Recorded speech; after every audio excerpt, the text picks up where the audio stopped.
Don't lie to me. You know how, see, I know you guys get so used to saying that stuff to you just say yes. How are you really feeling? You tired? You sleep? You want to go home?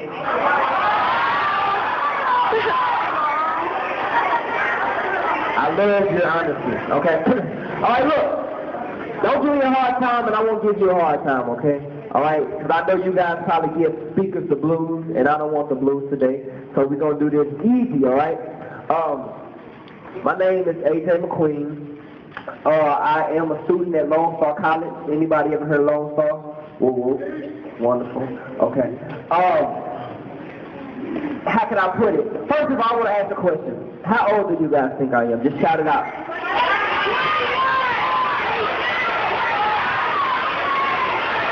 Alright.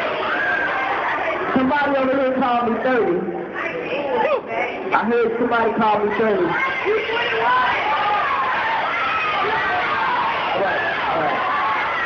Alright, all y'all wrong. 22. Alright. Well, we will reveal the answer later, okay? And I asked that for a reason. But I want to tell y'all a little about myself before we get into all the extracurricular stuff, okay? I'm from St. Louis, Missouri.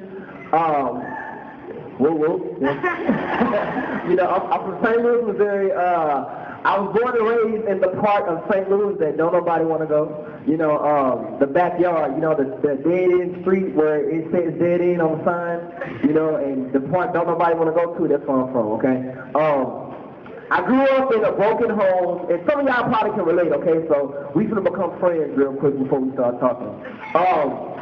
I grew up in a broken home. You know, my mother and my father separated when I was 3, so I didn't really have the, you know, the mother-father connection type stuff.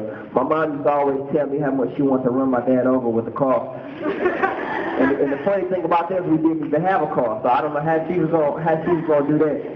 So I was confused as a child. But anyway, and then my mom was in a relationship with a guy, and I was actually abused from 3 to 13. Okay, and so I grew up with a lot of hate, you know, anger, bitterness, all that mean stuff. And when I was 13, that's when I joined the gang. Okay, I wanted to go to the streets. I wanted to, you know, do whatever I wanted to do, and it cost me a lot of my childhood. Like I didn't have the normal childhood of going in the backyard playing with mud pies and throwing rocks at the bus. I didn't have those type of. I know y'all be throwing rocks at the bus, you know. I didn't have those type of stories. Okay, I had the hard life stories that a lot of people see on TV, but it's not really what you see on TV because that's just, you know, that's a facade. Behind it, some of them are really fake in general. Okay. So that's not what you want to do.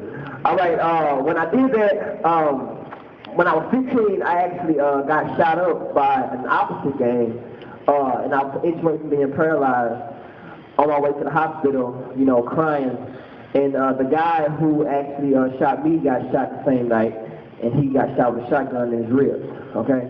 I know it sounds real bad, y'all. You know, I know it sounds bad, but it's a brighter side to the story, you know, at the end of it. But at that point, it wasn't any brighter side because those were the decisions that I made. You know, how many of y'all ever heard you are a product of your environment? Anybody ever heard that before? You know, somebody told you, you know what, you're a product of your environment. Anybody ever heard that?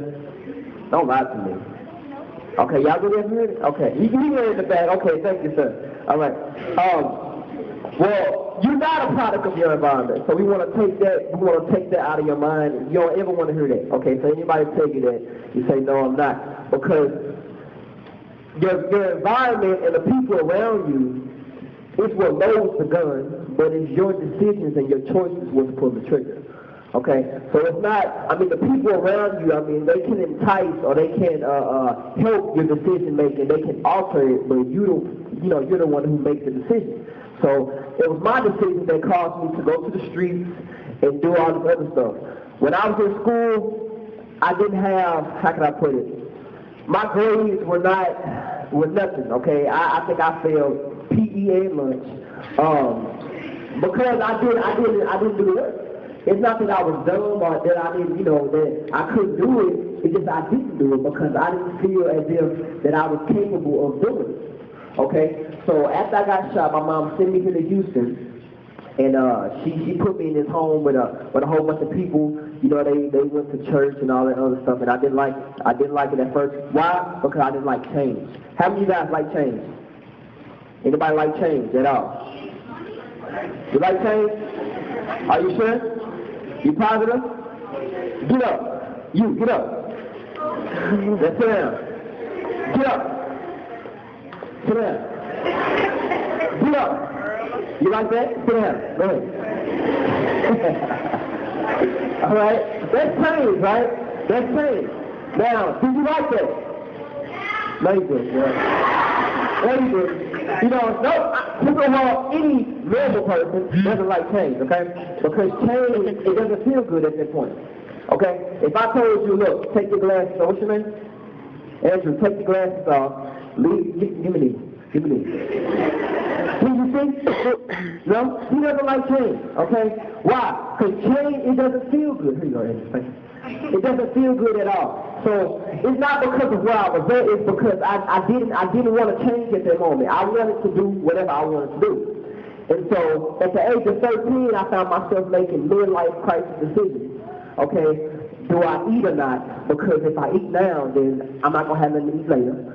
Or do I go to school and carry the gun to school or not? Because if I do that, then I might not make it home. These were the decisions I was making, rather than do I want to study or not? Or do I want to go to the homecoming game or not? I didn't make those decisions, okay? And so, as I said, she sent me to Houston, all that other stuff, and that's where change occurred. When I came to Houston, I actually had long hair, but they made me cut it. They made me cut my dreads off because they said I look like a thug and a gangster and all that extra stuff, you know. I don't think I do, you know. But at that point, it wasn't just because of that, it's because of the change. They was looking at, they wanted to see a whole different person. And so, it's not until I understood the change where my grades and my goals started to change, all right?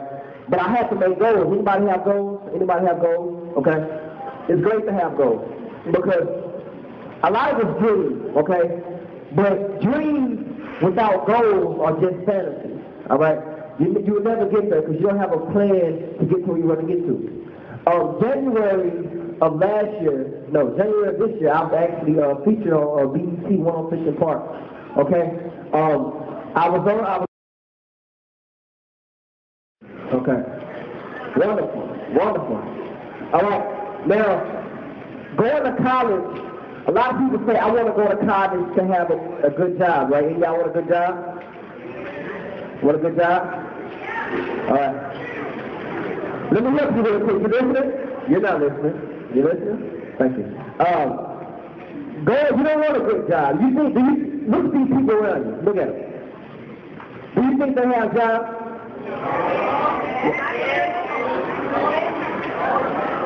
That's a trick question, right? All right. Check it out. Listen up. Job. You say you want a job. J-O-B. Just over broke. Okay? What is it? You still want a job? No, they don't have a job. They have careers, right? They don't have a job. They don't come enslaved. I hope y'all don't nobody slave, right? They don't come enslaved to do what they want to do. Why? Because career is something that they love to do. I don't want a job, you guys. I don't want a just over broke. I don't want to be in a just over broke position. Okay? So remember that. Somebody say jobs are used as stepping stones to get to where you want to get to. Okay? But I always, even in my jobs, you guys, I always tell myself doing what I love to do rather than what I wanted to do, right? So, when I went over, I'm a youth activist and I'm also a rapper. Anybody in here rap? Anybody rap? All right. Well, if you treat me right, I might rap for you later on, okay? But I do what I love to do rather than doing what I have to do. But I could never get there if I didn't do what I needed to do in school, okay? When I came to Houston, that's when I understood that, okay, look, a lot of this stuff got to change, right? A lot of it has to change because in order for me to do what I want to be, I can't do what I'm continuing to do. And so I hang around, especially growing up, I hung around a lot of gang members, drug dealers, who else? A lot of people with no aspirations of life. Anybody have friends like this? Anybody? All right. Be honest. You probably got to sit next to you.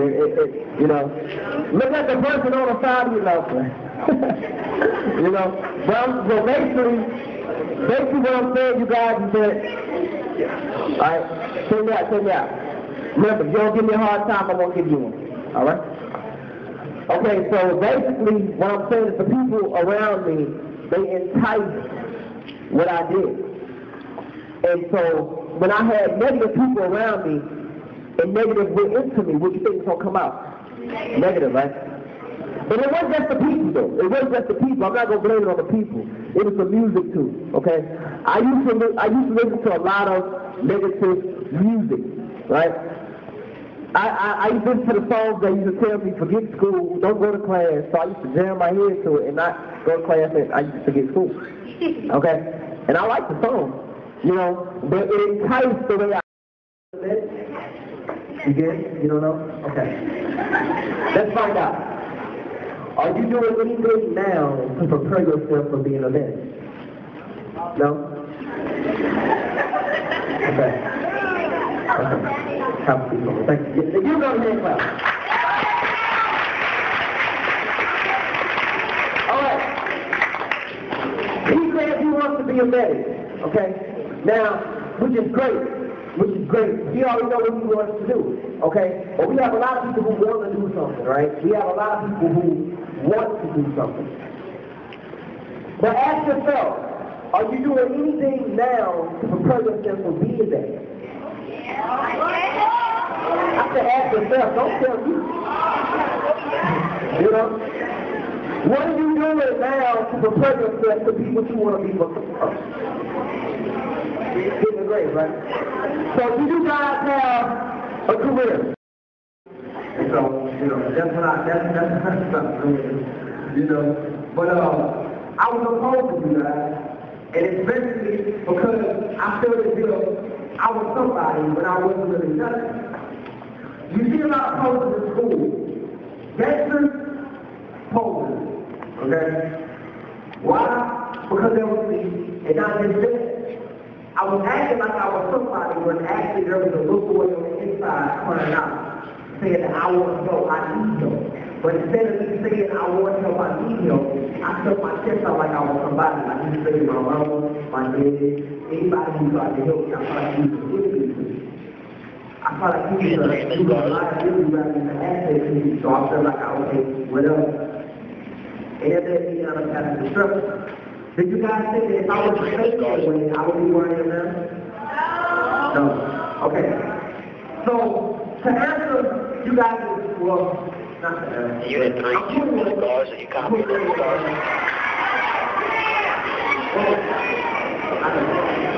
All right. Check out. I'm 41 years old, and Unit 3, choose the I actually have a career. But I wouldn't have got where I am if I didn't change, okay? If I didn't change who I wouldn't have got where I am right now. So, my word for you guys, change, okay? Change is not good, but it's okay. Phone call and tell us that we are not releasing to second period. Keep the 8th graders in the class. You can't kiss me, you can't stop me, I go by no God rules. You can't stress me, you can't vex me, and call me, you can't text me, you can't kill me, you can't whack me. So stop you before I pop you like overact or acting. I may not have $4 million her or $1 million there, but I got Jesus Christ up over her, so keep the cash over there. Got dreads up in my hair, I shake them when I'm in high school. Used to have a dirty life, but then changed to when it's like when I'm new. Transform to this world, I'm a Martian. Okay, you gang but what's a gangster to a Spartan?